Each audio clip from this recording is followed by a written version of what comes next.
let us start with the blessing first, and then I've got an announcement to make that, and then we'll go on, okay? Yeah. Together, Baruch atah Adonai, Eloheinu melech haolam, asher kiddushanu b'mitzvotav, v'tzivanu b'zot divrei Torah. Blessed are you, Adonai our God, ruler of the world, who has sanctified us with your commandments and commanded us to engage in the words of Torah. Amen. Amen. Amen. Evelyn is leading us today, so be kind. Yes. And I think it's on Olive, Pariah Adema. What is the meaning of this strange ritual? Well, Go ahead, Evelyn. okay. The theme is basically one of purity. And what is purity? And it's, for the time that it was created, it was evidently a tremendous concept. It is, when they say purity, what they really mean is spiritual purity, not necessarily physical purity as such. And so this law was decreed by God. And it's really quite fascinating that let's see, before these laws were given, purity, the concept of purity did not exist. And what basically it tried to do was imbue the Jewish consciousness with the idea that death defiles, God is to be found only in life, and don't associate death with sanctity. And so contact with death means that you are losing contact with God.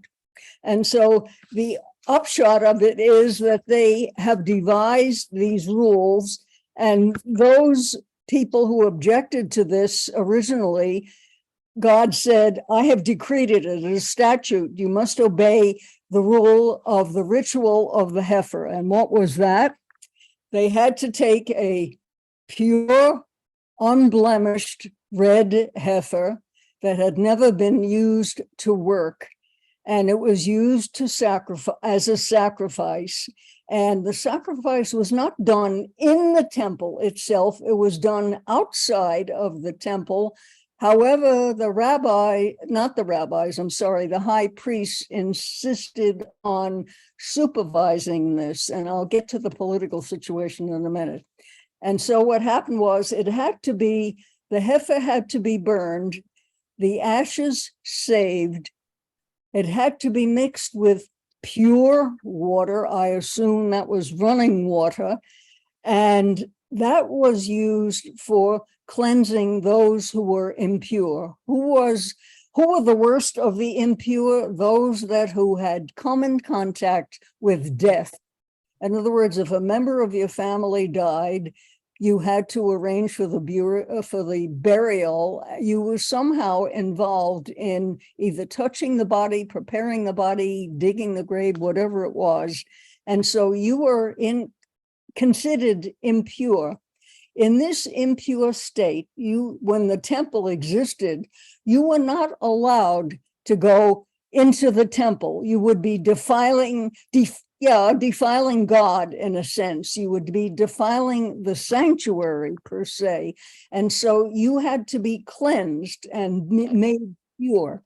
And this process took 1 week. You had to eat certain pure foods. What they were, that was never specified. Particularly, your clothing had to be cleaned. Your routine had to be proscribed in a sense. Maybe you couldn't have marital relations. I don't know, or they didn't specify, but it's a possibility. And so there were all of these strictures on what you may and may not do. Then they came to the conclusion after a while, the rabbis and the general populace felt that these rules were very stringent.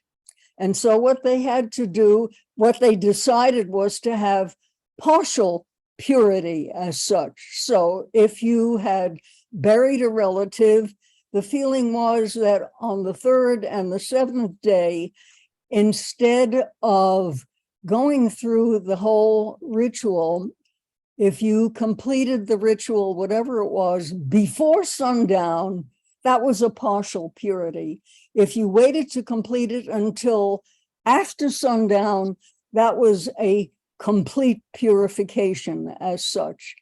And so you finally get to the point where you realize there are a couple of factions going on. You have the high priests who are still trying to maintain control of all of the rituals, and you have some of the rabbis who are saying, wait a minute, for us normal folk, we can't possibly do all of this. So to us, a partial purity is perfectly okay. And so you had actually these two political factions that were vying essentially for dominance per se. And the concept of purity and God, well, how should I put it?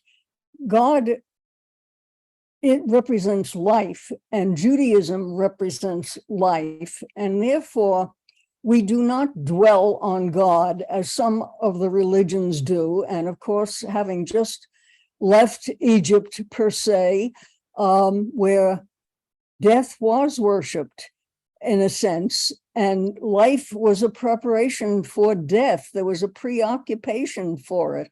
And so this is not what God prescribed. He wanted life. And so anyone who came in contact with death per se was considered defiled, and so could not. In fact, that individual would be, I shouldn't say ostracized, but outside the loop of normal living until that person became purified per se. This brings me to mind of the book, The Red Tent, where again, women at that time of month were ostracized from the rest of society because they were considered impure per se. And so this concept of purity, it became, I'm thinking two steps ahead. When it came to purification in this purest form, the priest had to be very careful about what he ate, what he did. The water that was used had to be drawn by a boy who was considered, quote unquote, pure. Then you go back to the vessel that contained this holy water that was going to contain the ashes.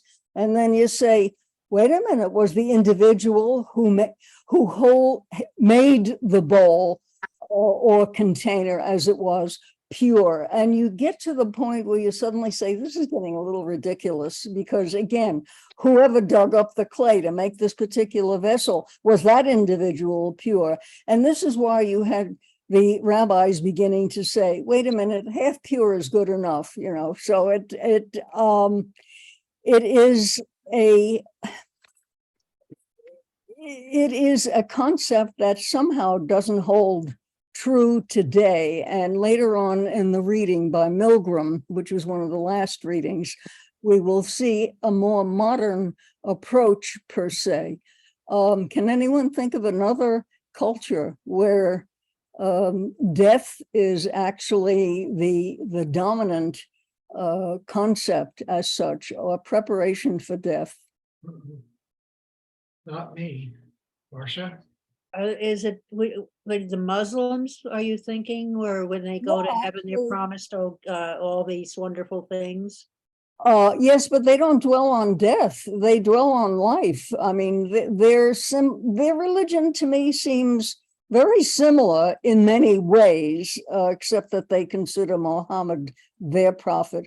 No, I was thinking of the Chinese. Remember the Chinese statues that were found where the emperor was buried in this huge pyramid, and all of these statues that were very lifelike that were dug up many, many years ago that were supposed to, what should I say, follow the deceased emperor into the next life. Then there are other cultures probably in the world where the preoccupation is with death, whereas in Judaism, it is life, doing good for other people as well as ourselves. It is concerned with the here and now rather than the hereafter per se. And so anyway, I think that once we start reading the Parsha, part of it involves next week, which is the death of Miriam, and Aaron and Moses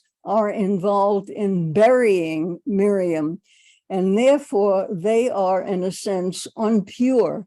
And Aaron, being the head rabbi, as the head priest, as it were, is impure and evidently did not take any cleansing precautions before he did any further ceremonies in the temple itself and in the ark within the framework of the ark.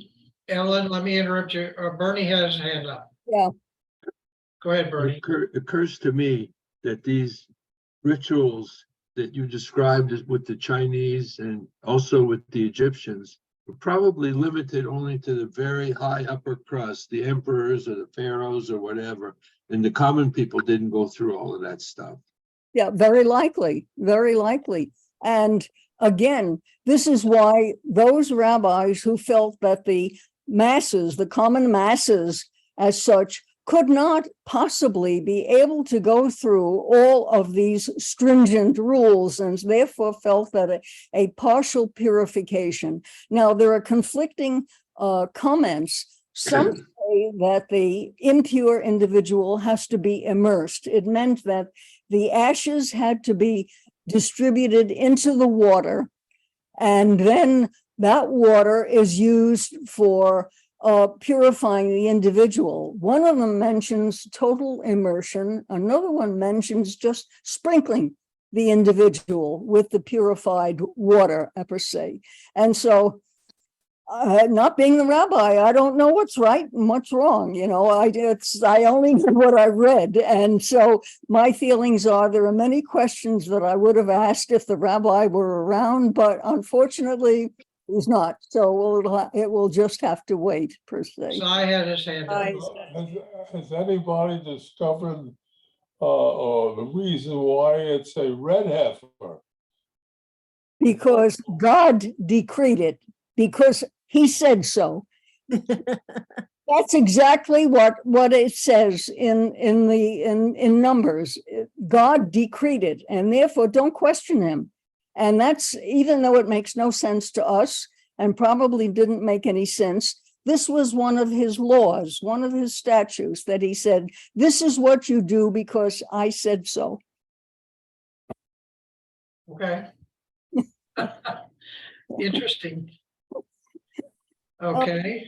Okay, I think we can get started with the readings, and as we go through it, I think then we can stop for discussions at various points. So does anybody want to start the first section? The Para Aduma. Nobody? All right. Oh, the menu, go ahead. I would just like to say that, Minya, you always do a great job in reading. Yes, she does. That's your specialty. Thank you. It's my specialty. Yeah, could have been. The ceremony of the Para Aduma, or red cow, must have been an intriguing and important ritual to the early Israelites. According to the Torah and later reports in the Talmud, the priests are to search for a cow with a perfect red coat, a perfect cow that has never worn a yoke or been used for work. 57. Upon finding a cow, the priest slaughters it outside the sanctuary, sprinkles some of its blood 7 times in the direction of the sanctuary, and then builds a fire. He throws the cow's remains into the fire, along with a piece of cedar wood and hyssop tied together with a red string. After the cow has been completely burned, its ashes are divided into 3 parts. 1 for use in purifying those who have touched the corpse, 1 to be kept outside the sanctuary for safekeeping, and 1 for use in the future to be mixed with the ashes of another red cow. Some reports indicate that from the time of Moses until the temple is destroyed by the Romans in 70 CE, only 9 such red cows were used for this special ceremony. And how did the purification ceremony using the ashes of the red cow work? A ritually pure person would mix together a jar of fresh spring water with some ashes from the red cow. The water would then be sprinkled on a ritually impure person during the 4th or 7th day of impurity. At the setting of the sun on the 7th day, the person would become pure again.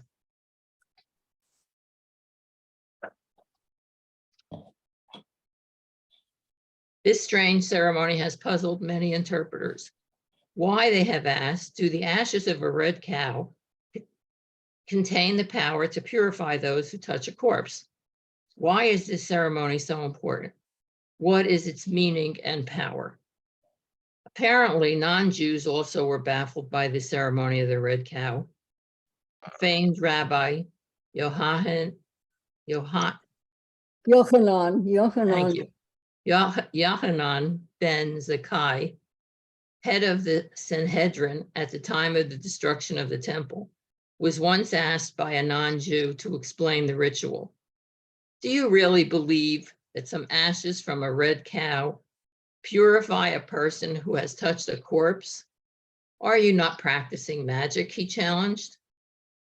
Rabbi Yohanan answered the man by comparing the ritual of the red cow to the commonly practiced ritual among non-Jews for curing an insane person.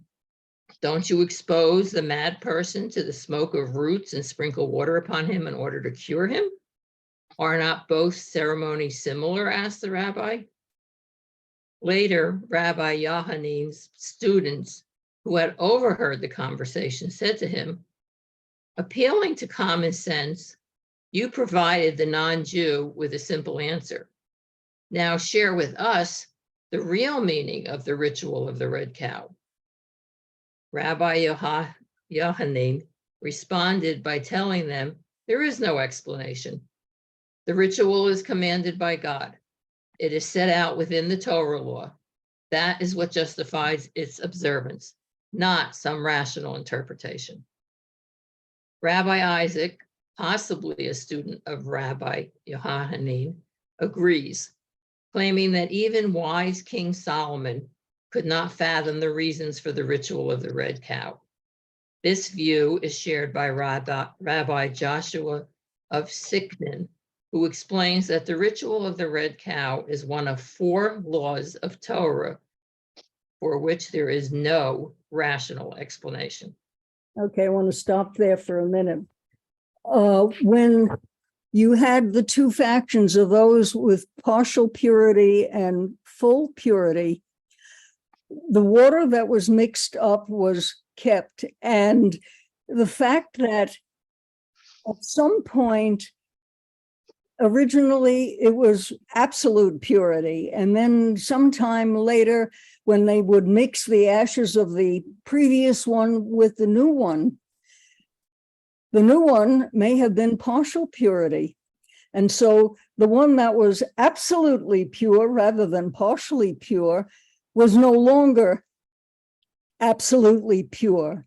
Then when the next faction came in and wanted absolute purity, they had to throw out all of the ashes from before because they were mixed together. And you see the political goings on. It is less spiritual at this point than I think politically motivated, because again, we don't tend to think of the priests as politically motivated, but to me, it seems that they are looking for dominance, power, influence, or whatever you want to call it. And this has always been true no matter what political or religious situation it is, there's always a group or a faction that says, I'm on the top, you're on the bottom, forget it. And so it's, you read this particular section and say, this book was written for teenagers, and there is an awful lot that probably went on behind the scenes that we are not being made aware of, nor is generally common knowledge. I suspect that most rabbis have the background for this, but we don't. And so while some of this may seem not necessarily to make sense, it may to someone who has all of that background, but we don't. And so I look at it with a grain of salt. Yeah, Minna? My understanding is that in Judaism, people are hired to cleanse the body of someone who died, and they are the ones that are responsible for preparing them for burial. If that's the case, and I know if the rabbi was here, we would ask him, does that mean that those people are impure all the time and that they can never go into a synagogue? That was my question. When you have a Jewish funeral service as such, those people who are involved with preparing the bodies, are they considered consistently unclean? Are they permitted to come into services? I don't know. I really don't. Bernie's shaking his head no. Yeah. Okay, Bernie. In the Orthodox tradition, as I understand it, there's each synagogue has, for lack of a better word, a committee called Chevra Kadisha, Yeah. who prepare the bodies. Mostly it's done by the funeral home, but they more or less sit vigil so that the body is not left alone before the funeral. And these people, as far as I know, are not considered impure or unclean in any way. And also in tradition, the Kohanim are not allowed to be near a dead body unless they happen to be a rabbi conducting the funeral service. Yeah. I think this is why when we leave a funeral, if we go to a funeral at Sunland, there are always bottles of water that we are expected to wash our hands because we have handled the dirt. And so we have been near a dead individual. Marcia? Even when you go back to the house where they're sitting That's shiva, what I, yeah, there's that's water what I- outside. that's where what you I should was wash your gonna say. hands. You Right. set up a table and some towels, paper towels or whatever, and a basket, and you rinse your hands before you go into the house in the morning. Yeah. You know, when you're doing, yeah. Actually, it's after you leave. Yeah. Lorraine? Yeah, wait, Bernie, what did after you you say? leave- Bernie, Wait a wait, minute, go back to Bernie a minute. Bernie, After what you did you say? leave The the rinsing shiva of the house, hands is Whoa, after whoa, you whoa, leave whoa, the shiva. one at a time. No, it's when you come back from the please. cemetery. When you're leaving the cemetery and when you're leaving the shiva house, it's Really? when I you didn't rinse know your that. hands. I never knew about that. Okay, interesting. And something else that we talked about, all this rich the purification with the holy water and everything reminds me of the mikvah, Yes, Well, in a sense, is- that was, yeah. running water. So it's supposed to be clean and pure. Yeah. True. Lorraine, were you going to say anything? In light of who can be near the body and who can't, my daughter-in-law's sister is 3 weeks away from having her first baby. Oh. And a relative was having an unveiling last week, and the rabbi told her to step back, not to be near it. I had never heard about an unveiling. I heard about a cemetery as far as a funeral. So I don't know. Yeah. I didn't either. Marcia? I know that I was pregnant when my mother-in-law died, and the doctor was Jewish, turned out to be the doctor that delivered me to my mother. It's the same doctor that I spoke to. But I was in New York. I didn't live there in New York, but I called the doctor because I was having problems. And he said that pregnant women don't belong around death and I shouldn't be there. Pregnant women, what? I should not attend the funeral because pregnant women should not be at a funeral. I think mainly it was because of stress. I thought I had gathered from the thing, you know, it's very stressful to be at a funeral of somebody that you cared for, you know? And, but I knew that you weren't supposed to be at my mother went basically in my place. And, but yeah, you were, people with, who were carrying child were not supposed to be near death. There's Cy. Yeah. I picked up something about the red heifer having to do with Christianity. And it says, and I have to read this, they, Christians, have regarded the appearance of a red heifer today as heralding the construction of a third temple and the return of Christ. Yeah. According to rabbinical tradition, there have been 9 red heifers sacrificed since Moses' time. Since the destruction of the second temple, no red heifers have been slaughtered. The rabbi Maimonides taught that the 10th red heifer would be sacrificed by the Messiah himself. The Temple Institute, a group advocating the construction of a third temple, reports that 5 flawless red heifers from Texas arrived in Israel on September 15, 2022. Many people view this event as a fulfillment of prophecy, since the acquisition of a red heifer is a major step toward the plans for a new temple. And that's an interesting take on it. Okay. All righty, let's continue then. No, Shirley. Shirley That's had a okay. hand. I was just gonna, there's a group in Mississippi that have been, I don't know how many years they've been going. They're trying to produce the next red heifer. They have yet to do it, but it's been years and years and years that they've been breeding to get a red heifer. They haven't done it yet. Interesting. Yeah. They want to get a red heifer just to sacrifice it. Just to produce it. I don't know what they want to do with it after they produce it, but that's their goal. Well, if they get one, then they hope they can get another after that. Who knows? But it's a step in the direction that they want to go. So, okay, Marcia, do you want to take over? Nachmanides? At the bottom of 58. You have to unmute. Now, There you go. Mike, can you hear me now? Good. Yep. In contrast, Nachmanides criticizes those who are satisfied with saying there is no explanation of this ritual and offers an explanation of his own, pointing out that most human beings, like Adam, make mistakes and are sinful. Nachmanides holds that their corpses are impure, and those who touch them become impure. In order to remove this impurity, water mixed with the ashes of the red cow must be sprinkled upon them. The ritual purifies them by removing from them the association with sin. Rabbi Joseph Bikor Shor provides another interpretation for the ritual of the Para Aduma.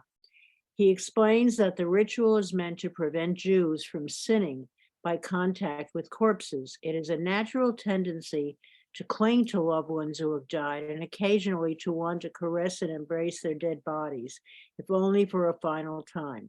Shor holds that to warn Jews against this tendency or against the practice in some societies of worshiping the dead or wearing garments made from their skin or bones, the Torah declares contact with a dead body defiling. Well, let's stop there. Well, the sentence wearing garments made from their skin or bones in reading up on this, there was also a mention for the high priests were not to cut their hair. They should not shave their heads the way the Egyptians did, and that they were not to mutilate their bodies in any way by scarring them or anything else. And I'm thinking today, even among the Jewish population, you have tattoos, piercings, and that sort of thing.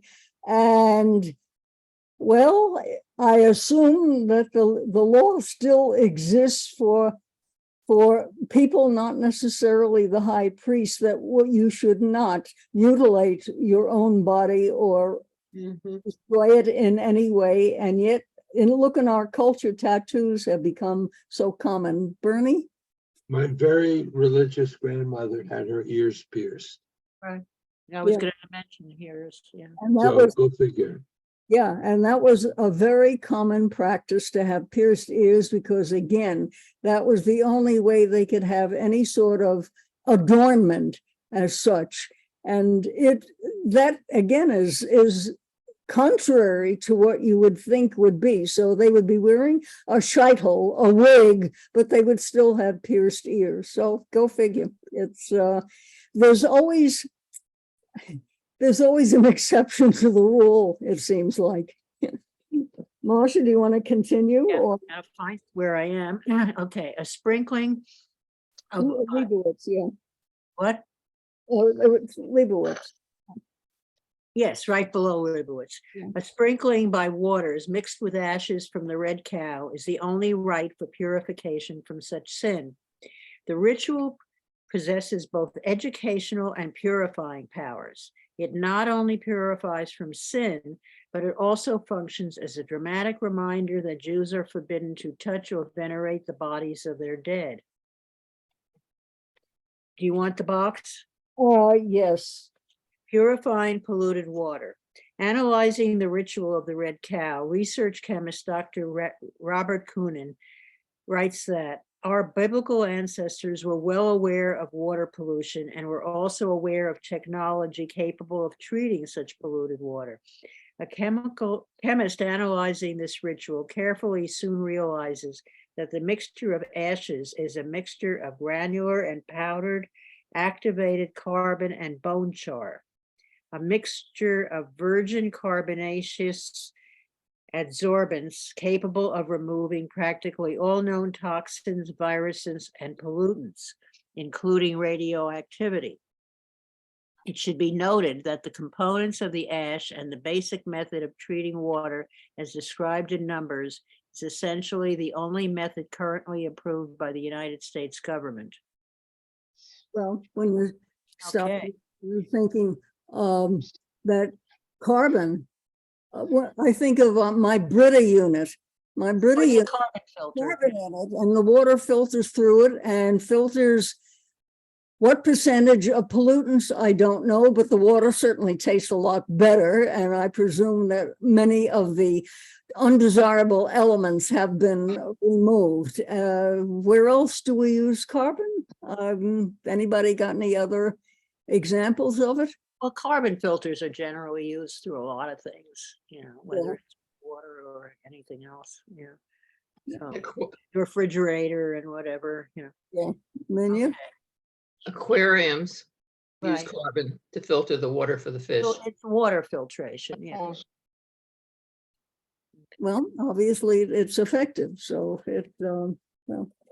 However, do you honestly think that that was the primary aim, or was it the ethical, spiritual one that the rabbis were concerned with? I think they were far less concerned with physical purity rather than the spiritual purity.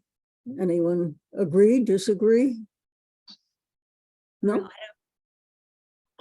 I don't think that they knew about carbon filtration. I think that's just this guy trying to figure out a reason why, Yeah, I think it's highly unlikely that they were aware of it, of the effect of carbon filtration, but it never was described how the ashes were mixed with the water did they sprinkle just the liquid? Or did they include the ashes in sprinkling it on the individual? You know, I can see Wondered that too. Yeah. a mess either way. Yes, Steve. Okay, I believe it is more spiritual than it is realistic. Yeah, You know, just because, like you said, they weren't aware of filtration at that time. yeah, I think it's more spiritual. yeah. Reva? Yeah, I don't know if it was spiritual or not, but according to Wikipedia, activated carbon filters can reduce the amount of inorganic compounds in your water supply. These compounds can include harmful substances like arsenic and asbestos. The carbon filters can target and reduce about 30 to 70% of these compounds. However, some might be left. And in terms of microorganisms, because I know that's also mentioned in this section, activated carbon filters will usually need a secondary filter to work effectively at removing microorganisms. This means that it is not very good at removing bacteria or viruses from your water supply. I think, I thought it was a very sophisticated piece of knowledge that somehow had been accrued over time. And I'm not sure where it came from or how it occurred, but apparently this filtration system, given the period of time it was actually very, very useful in reducing the risk of some of these exposures. Yes, and yet at the same time, when you stop and think of, they were living in the desert, even in Jerusalem in the time of the temple, the water supply wasn't that generous in the sense that people could bathe the way the Romans did, you know, with their swimming pools, et cetera, et cetera. So did they, well, let's put it this way, you know, when they describe purifying the individual with sprinkling them with water, obviously they did not bathe in it. They did not immerse in it.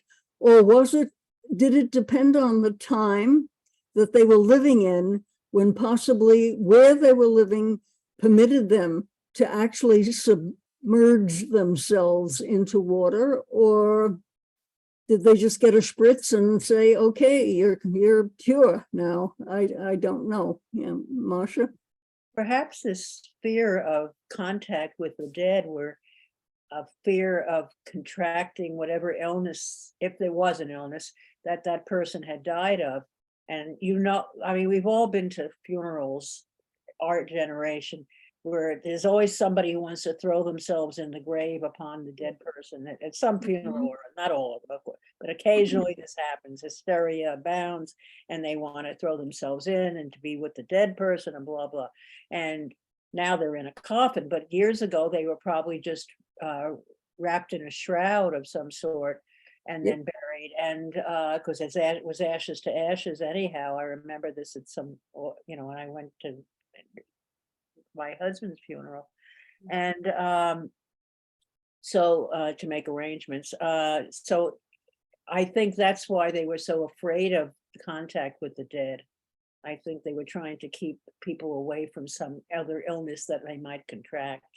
Well, again, this is why lepers were set aside in a separate community as such. They must have been. They had an idea about contagion. Yeah, they had some idea of contagion that you know, they must have realized that somehow it spread by close contact. And so those people were separated to prevent the spread to the rest of the populace as such. They had to be aware of some form of transmission and be aware of the fact that certain illnesses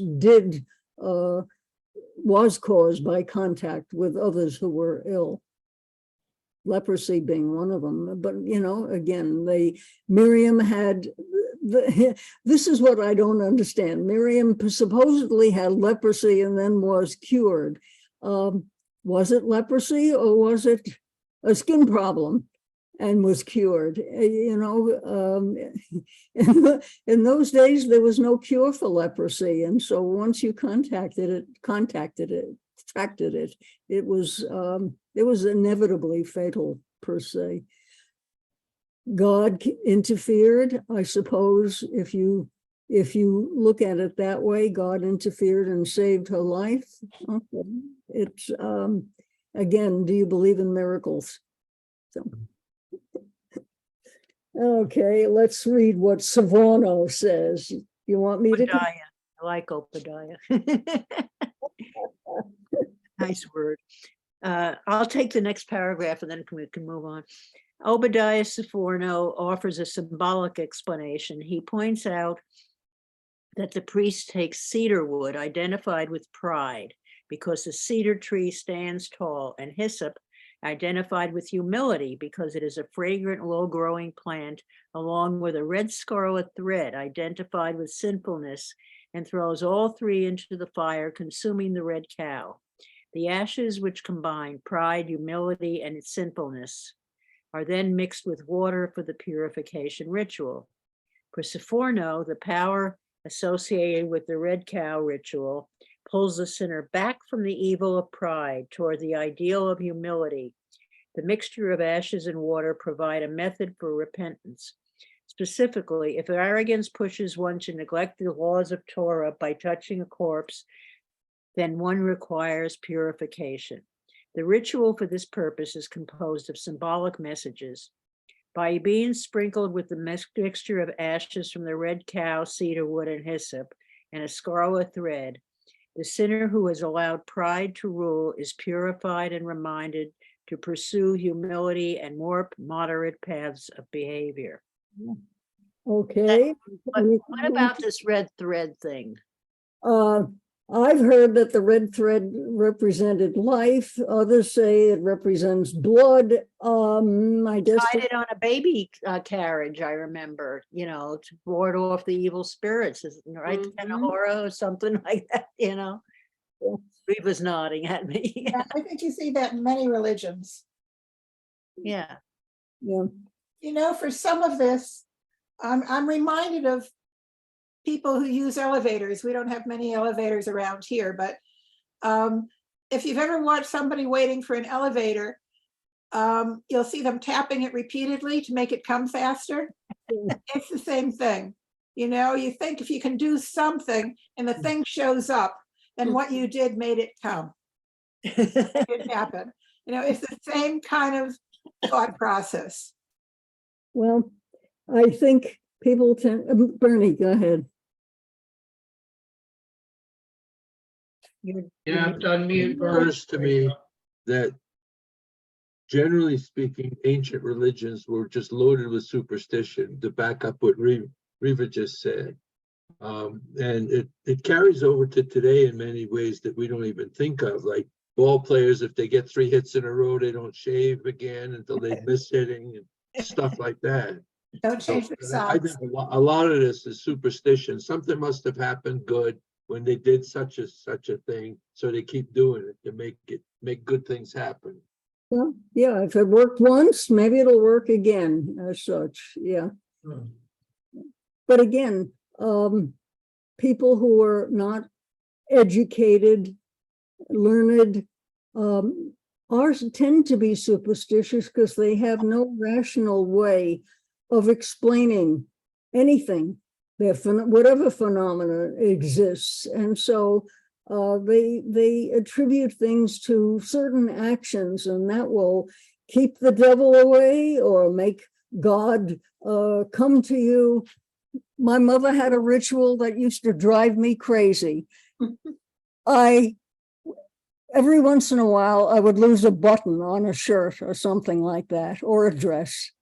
And my mother would say, she wouldn't have me take the outfit off. She would sew a button on. However, I had to put a black thread in my mouth and hold it there until she was completed. Yes. This is a superstition beyond belief. I used to fight with her over it, and she said, just keep quiet, put the thing in your mouth and shut up. But she honestly felt that either my soul would leave me or the devil would somehow come to me, and therefore she was protecting me. Superstition. How, who, what, why, when? I never understood it, but yes. Well, Lorraine. I'm wondering if your mother was friendly with my mother. She also had me chew on a piece of string, but it didn't have to be black. Oh, well, maybe the black was because that was what my mother had handy. That's true. I'm in the same club. You had a black thread too? My mother was the queen of superstitions. And yes, I had to have, and she was a dressmaker, so I had to put thread in my mouth too if she was sewing something while I was wearing it. Yeah. Oh, I never heard of it.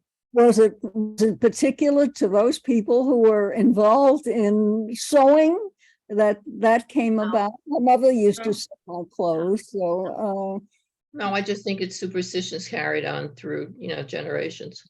yeah, and But- perhaps certain parts of the country too. Lorraine? Well, when you think about it, if it gives comfort to someone, we're not harming anyone with that. No, other than it goes against my scientific inclination. Well, we don't have a scientific background, so it doesn't matter. Okay, let's go on with. Okay. Got his hand up, Steve? Well, I was just gonna say, maybe the reason for putting the thread in your mouth was to distract you from, in case the needle penetrated somewhere. Oh, He thinks you got stuck by the knees. Yeah. That was that. Okay. All right. You want me to do it? The next one, Hirsch? Yeah, sure. Okay. Rabbi Samson Raphael Hirsch also maintains that the meaning of the ritual of the Para Adumah is symbolic, yet his interpretation differs significantly from that of Sforno. For Hirsch, the ritual represents the proclamation of the public conviction of the possibility of freedom from sin, the ability of mastering all physical temptations and allurements, proclaiming the fact of the moral power of the human will. That's a mouthful.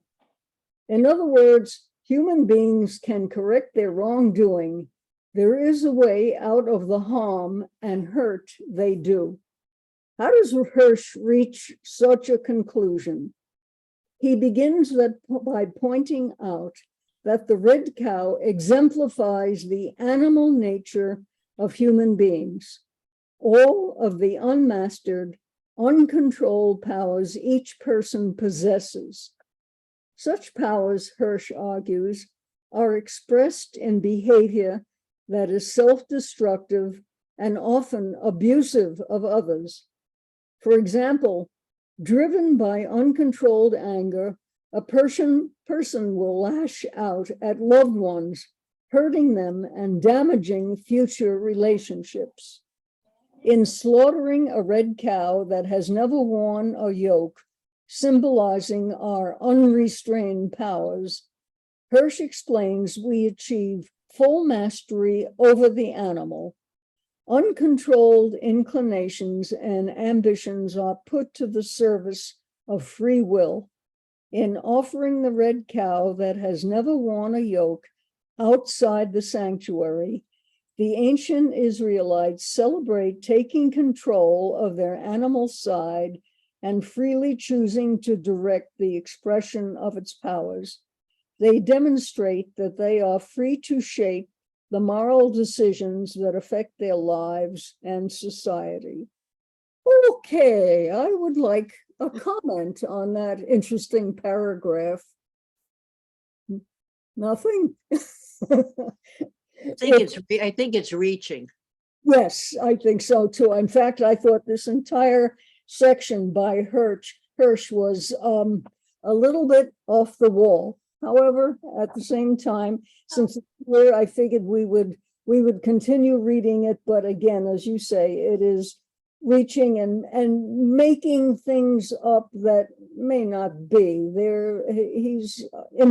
Let's just say he's very inventive in his attitude there.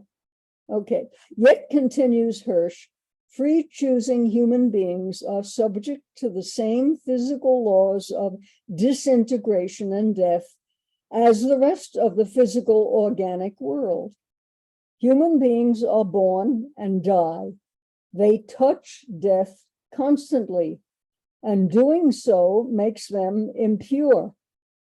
Hirsch states that it contaminates them and sets limitations on them, the limitations of the human animal.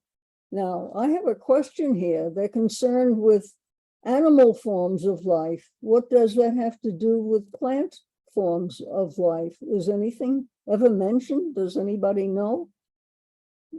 Where do you see the plant form problem? I'm simply speculating. When they say animal, the animal limitations of the human animal, they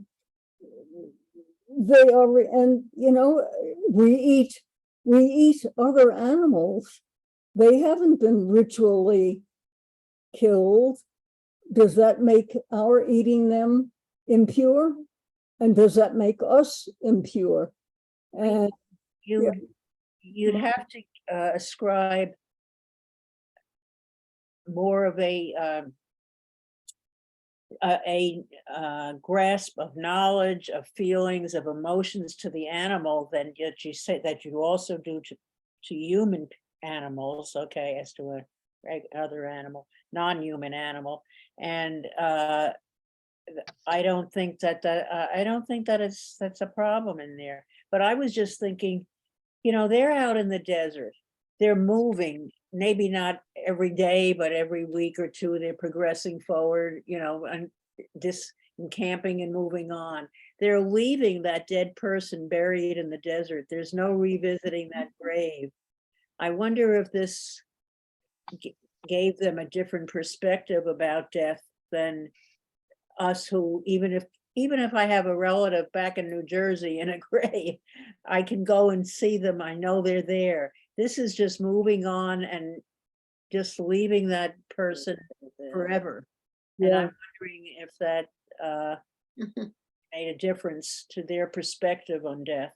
Well, I can see that, where they say life is for the living. And so once you are gone, you continue to exist only in the memory of those who were related to you and had contact with you.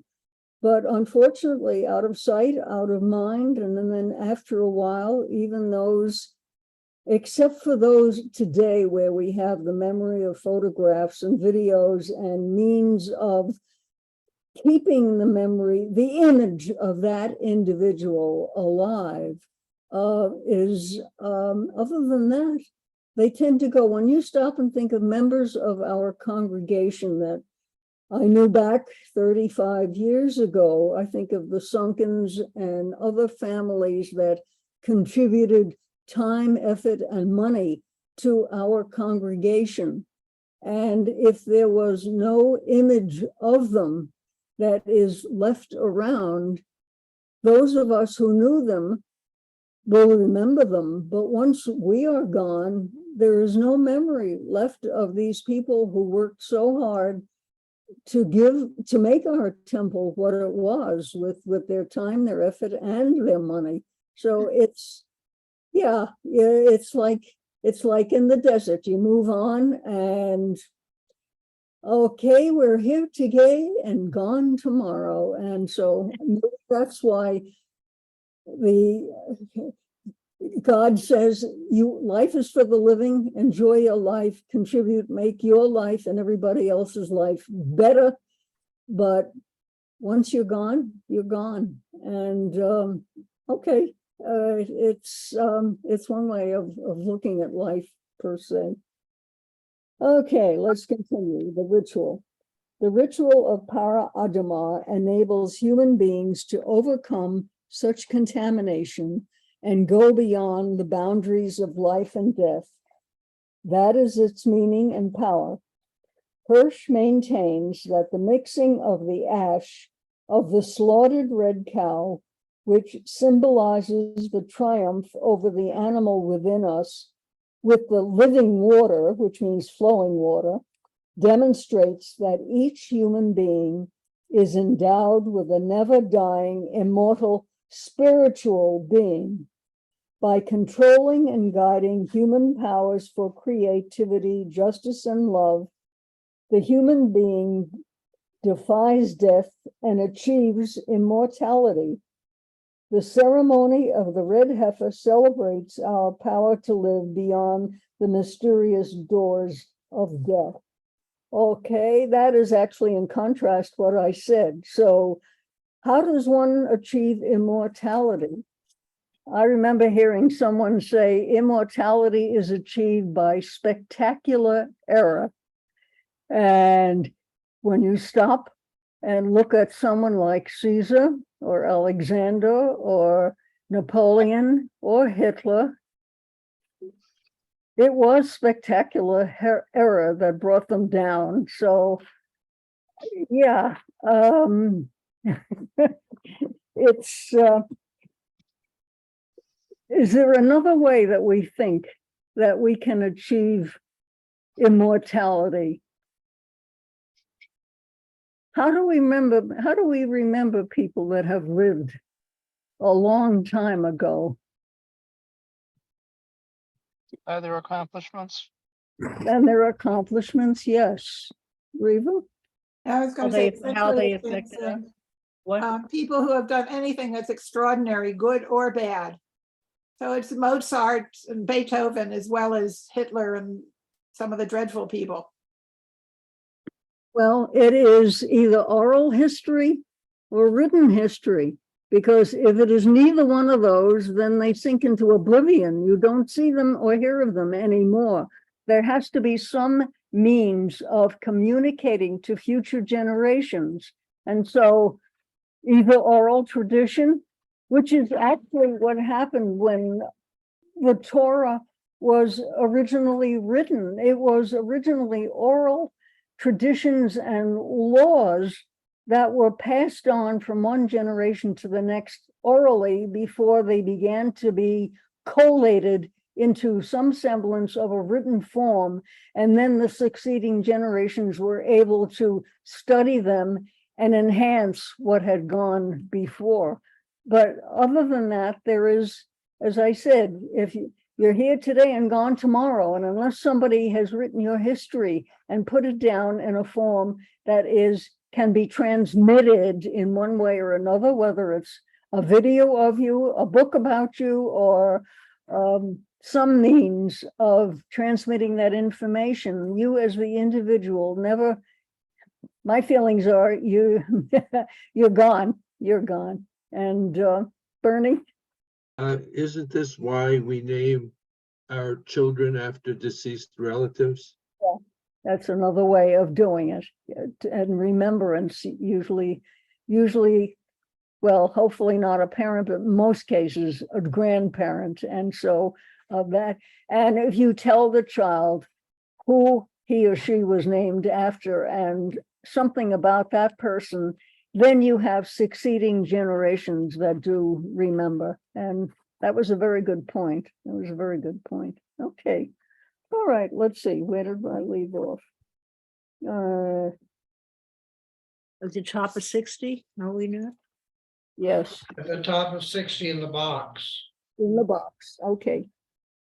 No person, however sinful, is lost.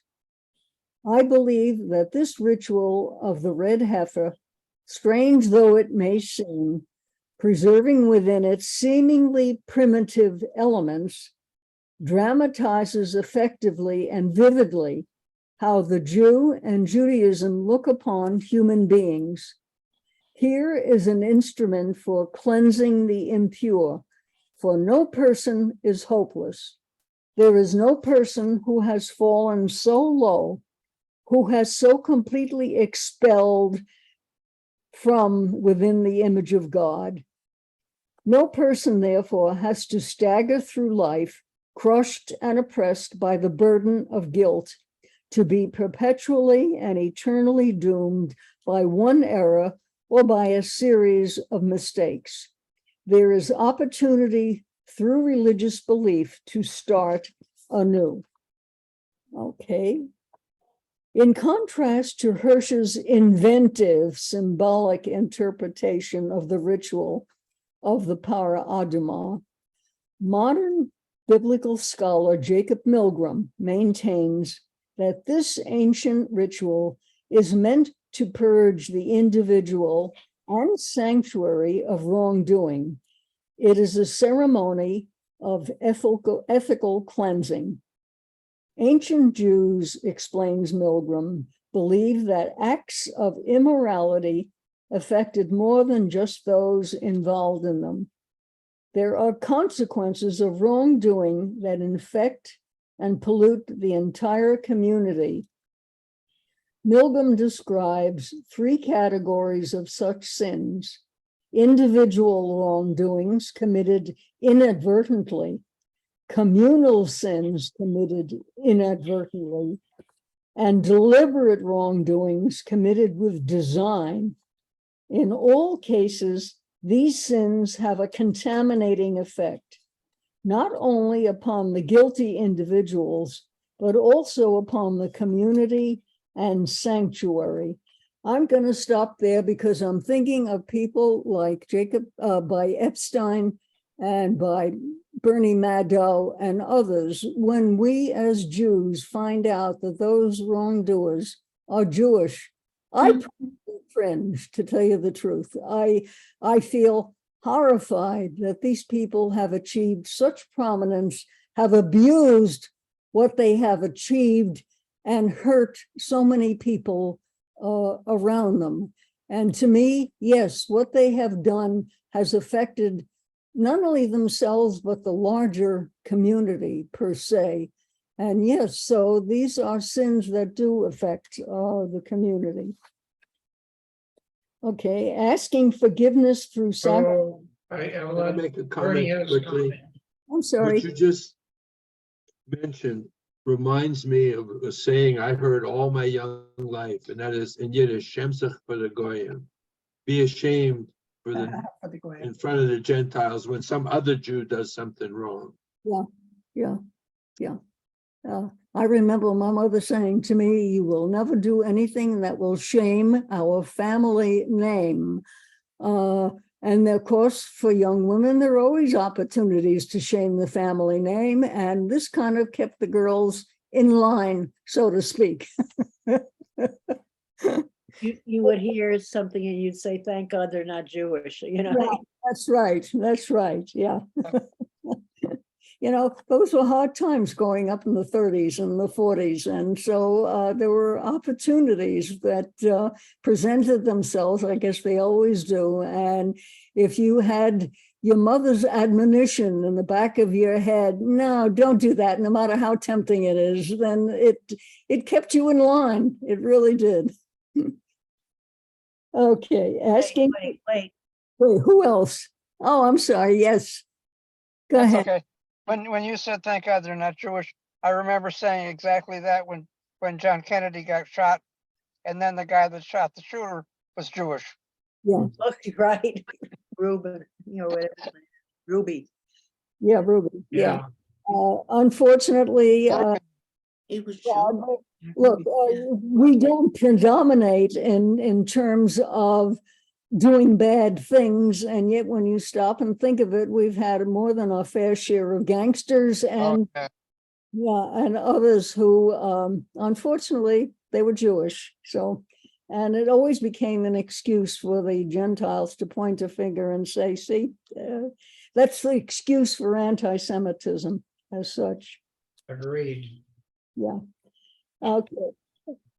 Anyone else? Okay. Asking forgiveness through sacrifices and prayers, even repairing the wrong through apologies or restitution, is not enough to purify what is soiled by wrongdoing. For the ancients, say Milgram, the ritual of Para Aduma alone has the power to remove or exorcise such sinfulness.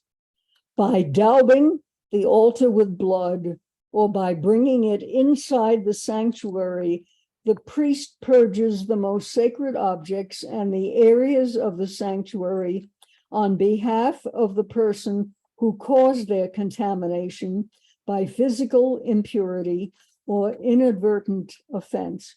Now, this all was important during the time of the temple, but after the time of the temple, I think it lost a lot of its significance and meaning per se. The priests wanted the involvement of the community in the activities of the temple to keep them around and to maintain their influence on them. And once the temple was destroyed, of course, then that influence no longer existed. And so conditions obviously changed. So anyhow, in other words, at the bottom of the page, in other words, the person and the community corrupted by wrongdoing are restored to a state of purity, can then go on without the burden of guilt. Okay, we just explained that. We feel a sense of guilt when someone prominent who is Jewish does wrong. And there is no temple that we can now go to, where the priest can then exorcise this sense of guilt. So we carry it with us all the time. Wait. Yeah. Well, we have the Yom Kippur ritual, if you will, of asking for forgiveness, people we have wronged, and such. And that's sort of the modern substitution, I think, for a lot of this. Yeah, in some ways it is. The tashlik, you take the breadcrumbs and you throw your sins upon the waters, and if waters again. It should be flowing waters, not stagnant water as such. Yes, in a way, yeah, I suppose it does. It's a substitute for what existed. I guess people, I want to say man, but it's man and woman. People want to be absolved of things they have done wrong, and it weighs on their minds sometime, and something like tashlich and asking for forgiveness, etc. It sort of lifts a burden from your mind having done that. It doesn't prevent people from starting again the day after Yom Kippur and doing bad stuff again, but at least they felt good for one day, I guess. What's interesting is when you're saying that, there is a sense of guilt, which means that there is a sense of morality. There is a sense of right and wrong that somehow has been given to us in our growing years, so that that individual that is aware of that fact then can say, okay, I want to be absolved of my guilt. What about the individual who is amoral, who has no sense of doing wrong and then does horrible things? In that case, it is not religion, I think, but the society itself and the laws and regulation of society that has to take control of that individual and incarcerate him or do whatever it is, to that individual. Marcia?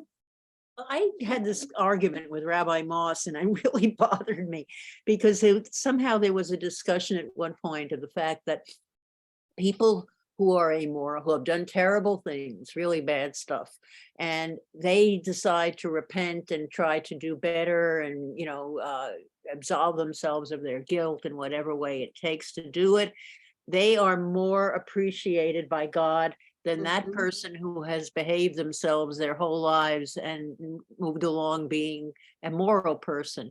And Moss said yes to me. Shelley said, yes, that's true. The amoral person who repents and does well is more appreciated by God than the person who has led an exemplary life. I never could understand that. I still don't understand that. I agree with Rabbi. My feelings are those who hew the line and do what is right they are the ones who through the years have been better to God than the one who hasn't and has repented. I can't see that that individual is deserving of God's favor particularly. I mean, they shouldn't have done it in the first place, so. That was spam. Good point. Okay. We can finish this up. As we have seen, Torah interpreters do not agree on the meaning of the Para Adumah ritual. The significance of the selection and sacrifice of a pure red cow that has never worn a yoke, and the unique mixture of ashes combining cedar wood, hyssop, and the red thread with water remains a mystery. Contemporary scholar David I. Kurtzer seeks a solution by pointing out that purification rituals often separate members from the rest of the world. They make them feel unique by unifying them as a solidarity unit. Does the ritual of the red cow signify communal bonding, like induction ceremonies where one drinks or eats special foods, or circumcision as a sign of the covenant? Such rituals can provide participants with a unique identity, distinguishing them from the rest of the world. Well, I'm thinking of sororities and other organizations where you have young people who get together, are admitted to an organization. Or what about Kiwanis and other civic organizations? They serve, in a sense, the same person, the same purpose per se. I think belonging to any organization, belonging to a temple, belonging to a church, belonging to a civic organization, makes you feel as if you are bonding with that group for a specific purpose, and makes you feel good that you are doing something worthwhile, contributing to society. What the sororities and fraternities do, I don't know, other than to make those individuals feel that they are select and What? Yeah. Bernie, did you have a comment on that?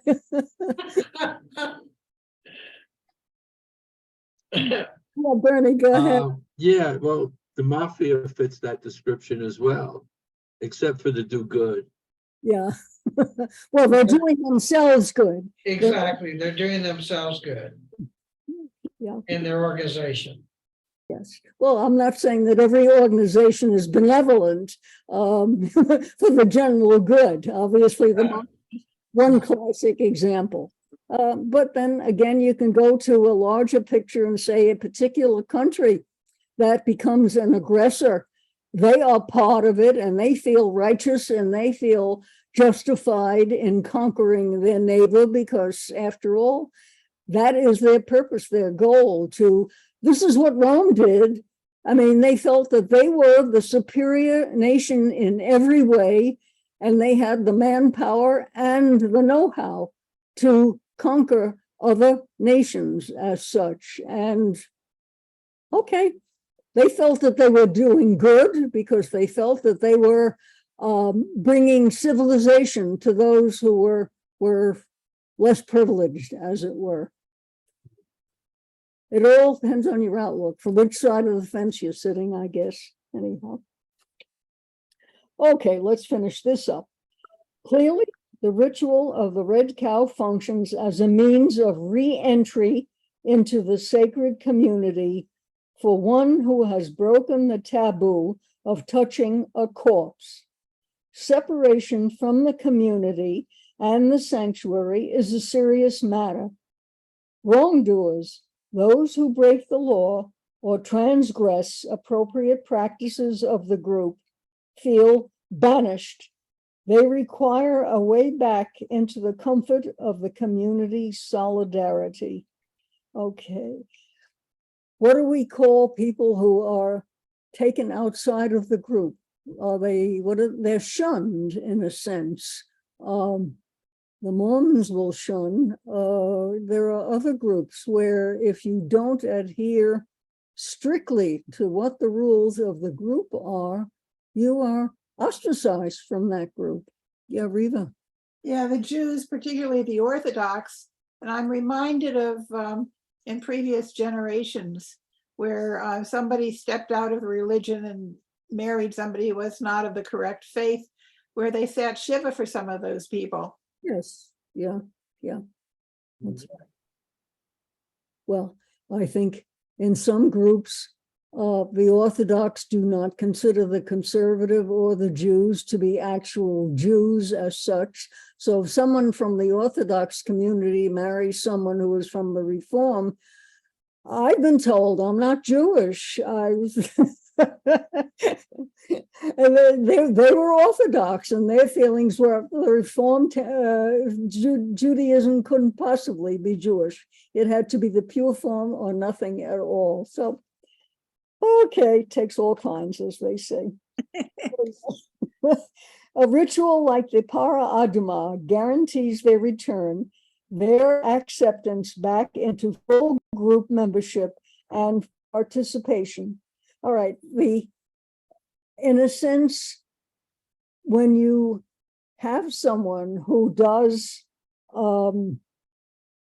is purified as such and is welcomed back to the group, in a sense, it is a comfort to those who are in that group that they have not lost a member, that person was redeemable, and they could welcome them back into the group.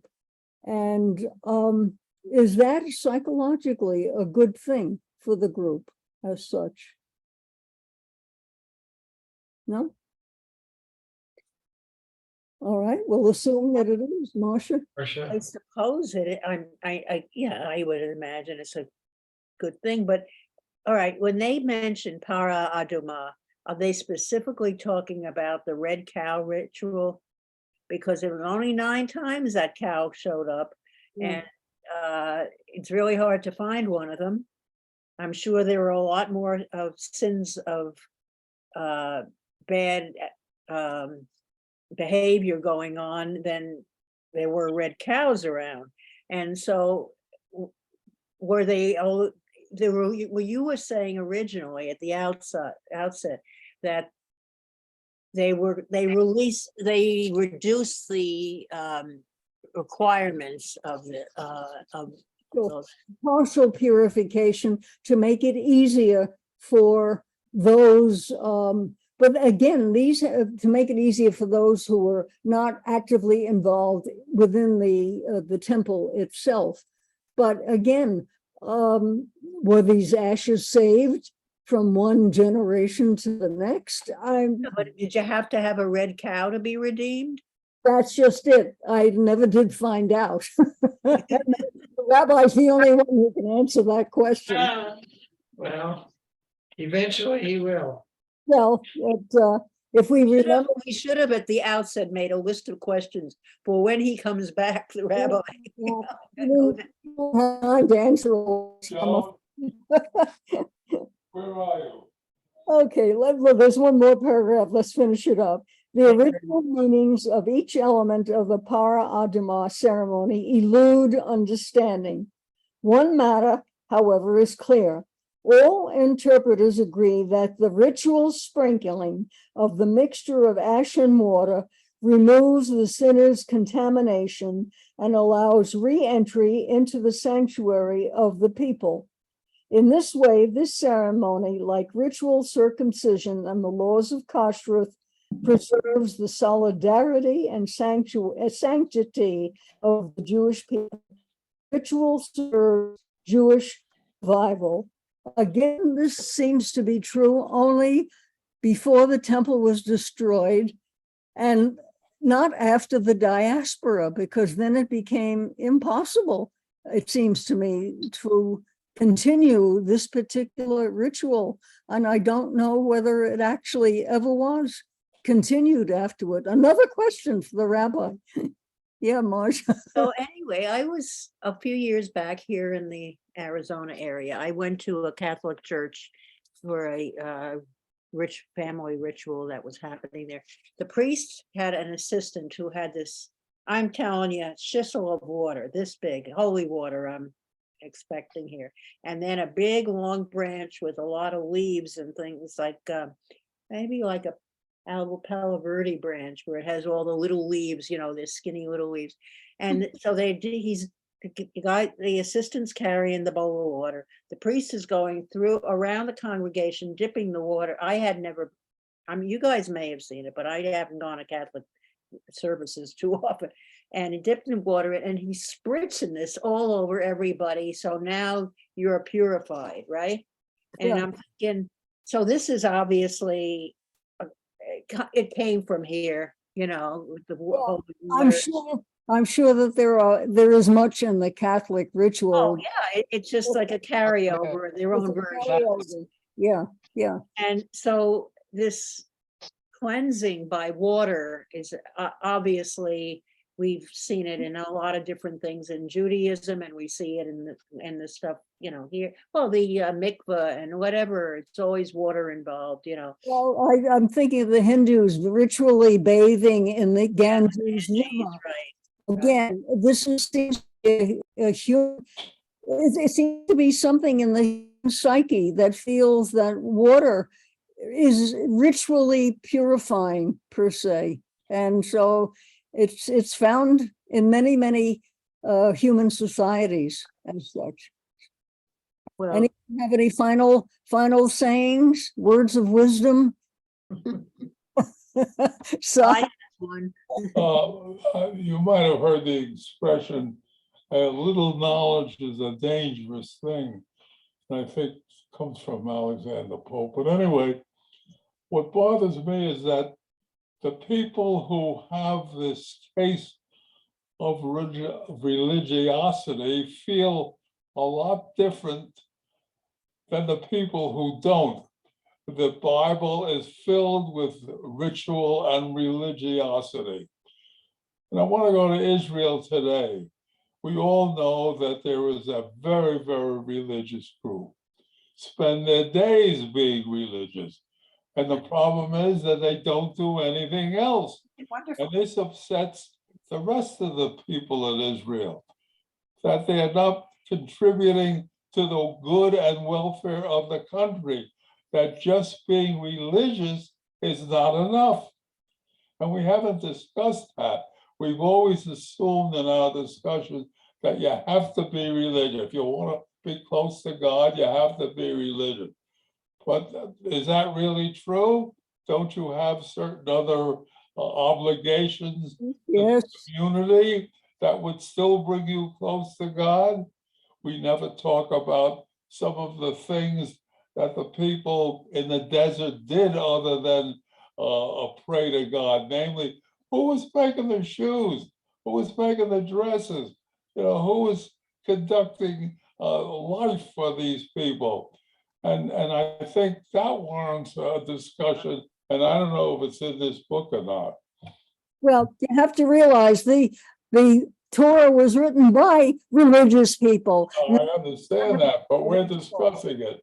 Yeah, and so they have a different slant on it. The average individual had to work for a living, didn't have time to be spend their days worrying about the laws and obeying them and everything else. It was only the priesthood that had that privilege. You know, I don't know whether you ever remember the movie Hester Street, which was a wonderful movie. It was in Yiddish, actually, and with English subtitles. And the woman was involved. She got involved with someone who was very religious. She earned the living, and he did nothing but study. And this was typical of the Jewish scholars who felt that they had to devote their lives to just study, and that's what made them godly. And the fact that the wife had to go to work and earn the livelihood, well, that was her job, because after all, he was doing God's work by studying the Torah. Okay, it's a different slant and a different way of looking at it. And Not one that I particularly would approve of, but hey, Right. anyhow. All right, Steve, I think we can hand it back to you. Okay, well done, Evelyn. I'm very Well impressed. Good. You Good did- job, you good did job, good. Evelyn. Now you have you have something lifted off your shoulder to be relieved. Next week, Pam Katz is going to lead us. And we're going to be talking about Baham and his strange book. Let us conclude with the blessing, and then I have a couple of things I need to say. Baruch atah Adonai, Eloheinu melech haolam, asher natamanu Torah emet, b'chayei olam notah b'tokenu. Baruch atah Adonai, notei Torah. Blessed is Adonai our God, ruler of the universe, who has given us a teaching of truth, implanting within us eternal life. Blessed is Adonai, giver of the Torah. Amen. Starting July the 13th, I will be gone for about 3 weeks, 2 weeks of Torah study. We are trying to arrange for Pam to be the host of Torah study, but she hasn't committed yet. So we're working on someone else to do that. I know the rabbi will be back, but I'm not sure if he is wanting to, start the Zoom up and get everybody organized. So we're working on it. I just wanted everyone to be aware. Okay. Okay, Anyone else have any comments? It was a good meeting. Thank you very Great much. meeting, great class. We You learned. had a hard lot topic about- too. Say again? Hard topic. Yes, very hard. So yes, now if we see a red heifer, what are we gonna do? Oh, Wouldn't burn it. No. Okay. Bernie, go ahead. Oh, Have a good right. weekend. take care. everybody Have a good have a rest of good the week. week. Have a And good we'll week. see you soon. See you all next week. Thank you. Yep. Bye-bye. Take care. thank you. Bye. Be well. Bye-bye. Bye-bye.